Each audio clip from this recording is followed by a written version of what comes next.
15 जुलाई 2025 को इस राशि के जातकों के लिए दिन कई मायनों में महत्वपूर्ण रहने की संभावना है। इस दिन ग्रहों की स्थिति और गोचर आपके जीवन के विभिन्न क्षेत्रों जैसे करियर, स्वास्थ्य, प्रेम, परिवार, वित्त और आध्यात्मिकता पर प्रभाव डालेंगे। आइए विस्तार से जानते हैं कि यह दिन आपके लिए कैसा रहेगा।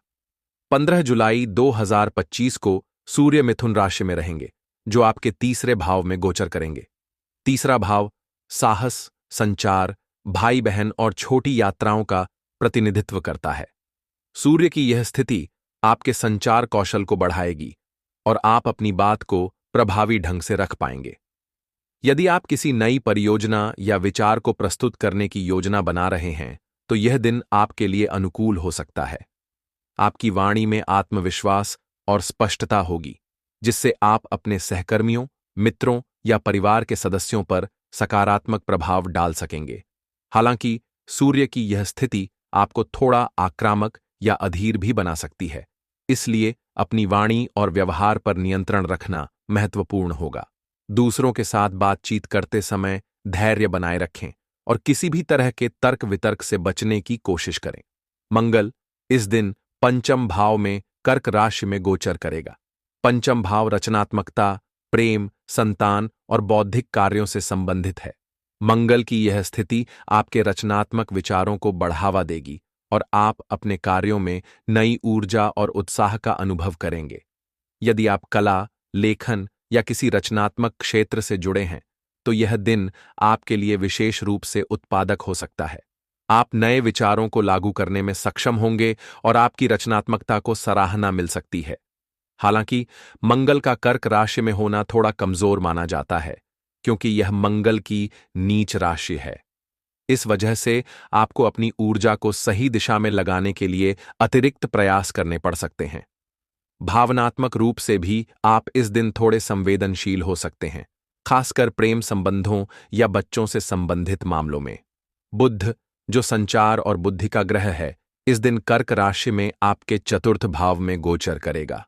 चतुर्थ भाव घर, परिवार, माता और मानसिक शांति से संबंधित है। बुध की यह स्थिति आपके पारिवारिक जीवन पर ध्यान केंद्रित कराएगी। आप अपने परिवार के साथ अधिक समय बिताने की इच्छा महसूस करेंगे और घरेलू मामलों में आपकी रुचि बढ़ सकती है। यदि आप अपने घर को सजाने, नवीनीकरण करने या कोई नया सामान खरीदने की योजना बना रहे हैं, तो यह दिन इसके लिए उपयुक्त हो सकता है।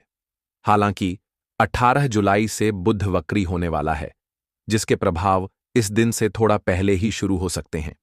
इस वजह से आपको अपने निर्णय लेने में सावधानी बरतनी होगी। कोई भी बड़ा निवेश या महत्वपूर्ण निर्णय लेने से पहले सभी पहलुओं पर विचार करें।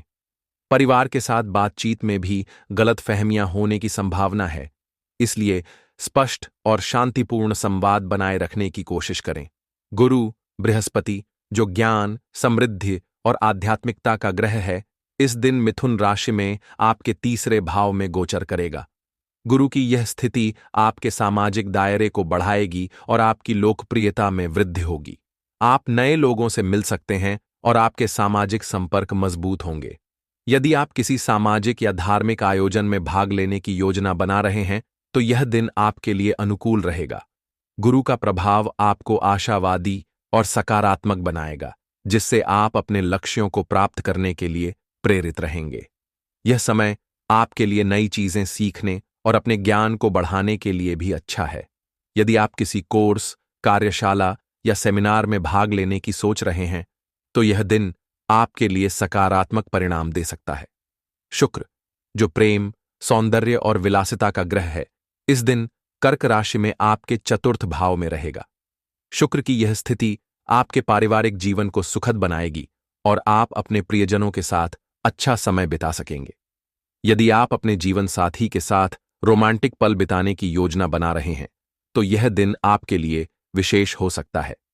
अविवाहित लोगों के लिए भी यह दिन प्रेम संबंधों में प्रगति ला सकता है। आप किसी खास व्यक्ति के प्रति आकर्षित हो सकते हैं और आपकी भावनाएं गहरी हो सकती हैं। हालांकि शुक्र का प्रभाव आपको विलासिता और सुख सुविधाओं की ओर भी आकर्षित कर सकता है, इसलिए अपने खर्चों पर नियंत्रण रखना महत्वपूर्ण होगा।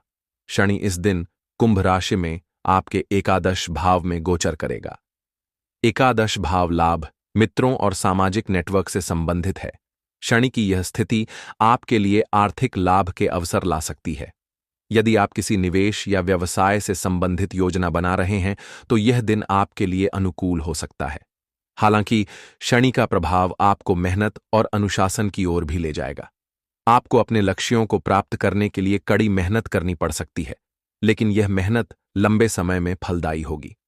शनि का प्रभाव आपको अपने दोस्तों और सहकर्मियों के साथ गहरे और सार्थक संबंध बनाने में भी मदद करेगा। राहु और केतु, जो छाया ग्रह हैं, इस दिन क्रमशः आपके 11वें और 5वें भाव में गोचर करेंगे। राहु का 11वें भाव में होना आपके लिए आकस्मिक लाभ के अवसर ला सकता है। यदि आप किसी नई परियोजना या निवेश की योजना बना रहे हैं तो यह दिन आपके लिए सकारात्मक परिणाम दे सकता है। हालांकि राहु का प्रभाव आपको जोखिम लेने के लिए भी प्रेरित कर सकता है, इसलिए किसी भी बड़े निर्णय से पहले अच्छी तरह विचार करें। केतु का 5वें भाव में होना आपके रचनात्मक और आध्यात्मिक पक्ष को बढ़ाएगा। आप इस दिन आध्यात्मिक गतिविधियों की ओर आकर्षित हो सकते हैं और ध्यान या योग जैसे अभ्यास आपके लिए लाभकारी हो सकते हैं। स्वास्थ्य की दृष्टि से 15 जुलाई 2025